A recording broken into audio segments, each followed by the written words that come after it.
Aleksandër Dushaj, autori i vrasjes së dy vëllezërve Abdullah dhe Skënder Shkami gjatë së shtunës për shkak të një krushie të refuzuar, është vetë dorëzuar përpara forcave blu të policisë së Tiranës. Mësohet se dorëzimi i tij është bërë vetëm pak minuta pas negociatave të gjata të zhvilluara mes autorit të krimit dhe garancisë për jetën që është dhënë atij nga blu të Tiranës. Ende nuk dihet se si njeriu më i kërkuar i momentit, për cilin po zhvilluai prej 2 ditësh një operacion policor, me pjesëmarrjen edhe të forcave të ndërhyrjes së shpejtë dhe ata të Reneas, ka mundur të shpëtojë rrethimit në zonat periferike të Shkodrës dhe të përfundoi në periferitë kryeqytetit, në sheshin Shqiponja, ku është edhe dorëzuar më pas.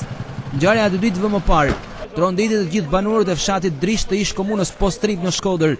pasi autori vrau në distancë njëri nga tjetri, 2 vëllezërit, njëri prej cilëve që kishte ardhur nga emigracioni në Angli për të kaluar festat e fundvitit, për shkak se i është refuzuar krushia me vajzën e njërit prej tyre.